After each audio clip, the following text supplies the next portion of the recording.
Pain comes in many forms and at different times for different people.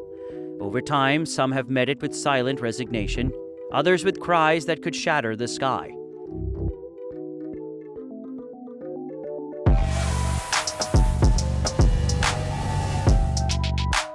Whether from the sting of a tiny insect, the burn of molten rock, or the invisible grip of radiation, each of these deaths shares one common thread: unrelenting pain. The sun did hide behind a few clouds in 2003, and Raymond Kohn, a 58-year-old farmer from Sharon Township, Ohio, was doing what he loved: working the land. Ray had done this kind of work countless times before, unaware that this time, something sinister was waiting inside the walls. As Ray moved debris with his tools, the vibrations triggered something deadly. A massive hive of Africanized honeybees hidden within the corners of the abandoned building. These bees, known for their aggressive nature, are unlike typical honeybees. At first, there may have been only a few bees buzzing around Ray, alerting him to their presence. But within moments, a full swarm emerged, thousands of bees pouring out like a dark, buzzing cloud. Ray, caught completely off guard, felt the first stings, sharp, burning, and immediate. The pain shot through his body as the bees began their relentless attack. He swatted at them, but more and more bees surrounded him. Each sting sent venom straight into his bloodstream, unlike regular bees that sting once and die. These bees kept attacking. Panic set in. The pain was unbearable, his skin feeling as though it was on fire. Stings piling up upon stings. Ray tried to run. The swarm followed. They were relentless, chasing him, intent on defending their hive. His heart raced as his breath became labored. His throat and lungs constricted from the venom. Each breath was harder than the last. The venom began to take its toll on his body. His skin swelled, his vision blurred, and the weight of the venom sent his body into shock. He staggered, fighting for air, struggling to escape the nightmare. But the bees were everywhere. They covered his face, his neck, his arms. There was no part of him left untouched by the swarm's fury. Ray collapsed to the ground, exhausted and in pain, and unable to escape. As he lay there, the bees continued to sting him, even as his body grew still. Neighbors, hearing the commotion, or perhaps noticing the strange cloud of bees from a distance, called for help. But by the time emergency services arrived, it was too late. The bees were still swarming, and the paramedics had to wait as firefighters used foam to disperse them before they could approach Ray's body. His body had been overwhelmed by the venom, sending him into anaphylactic shock. There was nothing anyone could do. In 1891, in Pikeville, Kentucky, Octavia Hatcher fell ill with an unknown disease. Her condition worsened rapidly, and soon she slipped into a coma-like state. At the time, medical understanding of comas was limited, and after a few days of no signs of life, she was pronounced dead. Her grieving husband, James Hatcher, arranged for her burial. In the hot summer climate, burials were swift to prevent the decay of the body, and so Octavia was laid to rest within days of her supposed passing. However, in the weeks following Octavia's burial, other townspeople fell ill with the same symptoms she had displayed, only to awaken from their coma-like states. Rumors began circulating that perhaps Octavia had not been dead when she was buried. Consumed by guilt and fear, James ordered her grave to be exhumed. Inside the coffin, Octavia's body was in a twisted position, and the lining of the coffin had been torn and scratched. Her nails were bloodied, and her face was contorted in a final scream of agony. Octavia had woken up after her burial, trapped beneath 6 feet of dirt, and had struggled desperately to escape. But there had been no way out. She suffocated alone in the darkness, her last moments filled with unimaginable terror. Timothy Treadwell had spent years living among the grizzly bears of Alaska's Katmai National Park. A passionate conservationist, he believed he had forged a bond with the bears, living close to them, filming them, and defending them against poachers. He had survived many encounters and had become a well-known figure due to his unconventional lifestyle and advocacy for the bears. In late September of 2003, Treadwell and his girlfriend, Amy Huguenard, were camping in Katmai at a time when most bears had begun their hibernation. Unfortunately, they encountered a bear that hadn't fattened up sufficiently and was likely starving. One fateful night, Treadwell and Huguenard were in their tent when the bear attacked. The bear dragged Treadwell from the tent, mauling him as Huguenard screamed in terror.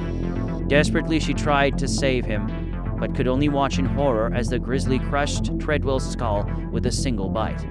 The bear then turned on Huguenard, who fought for her life, but was no match for the 600-pound predator. The attack lasted several minutes, with both victims enduring unimaginable pain before succumbing to their injuries.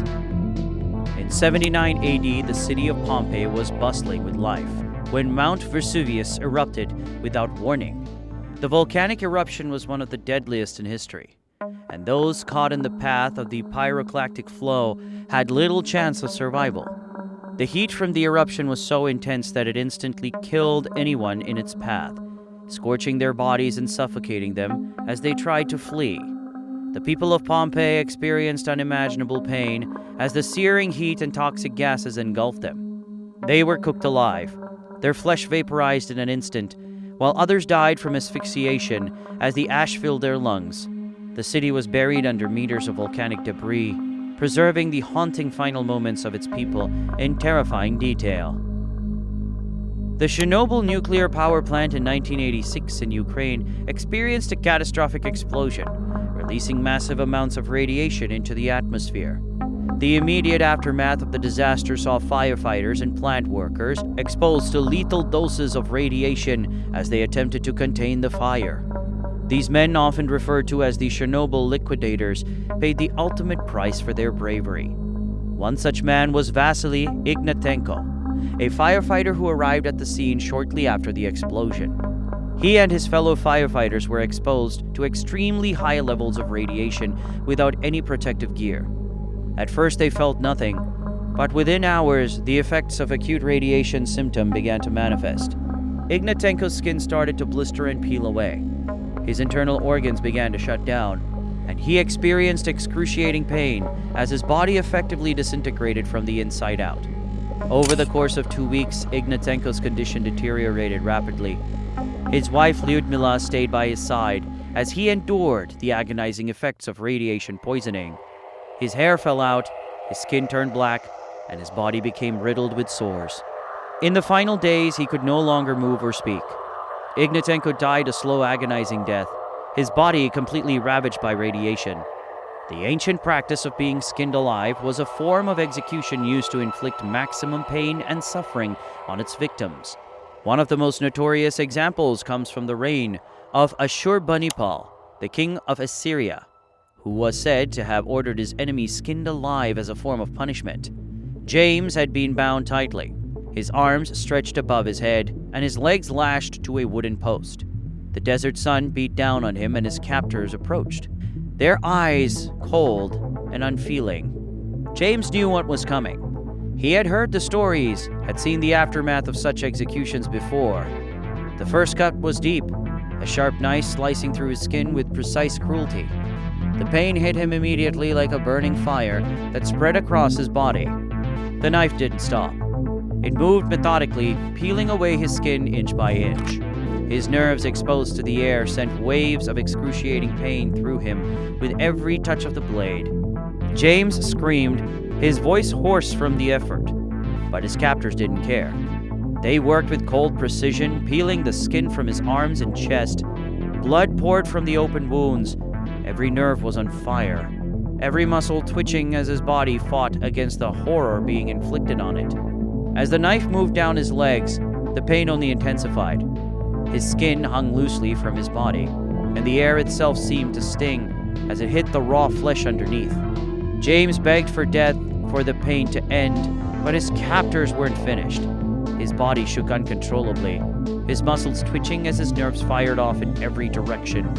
His captors worked slowly, taking their time, ensuring that he would suffer for as long as possible. His vision blurred, the world spinning around him as his mind began to fracture under the weight of the agony. His body was in pieces, but his nerves still screamed with every cut, every slice. There was no peace, no relief, only the unending torment of being skinned alive. As his life ebbed away, James realized that this was the pinnacle of human agony. Thanks for watching. If you were amazed by these incredible stories of survival, be sure to give this video a thumbs up and share it with your friends. Don't forget to hit that subscribe button and ring the bell so you never miss an update. We have more fascinating content coming your way.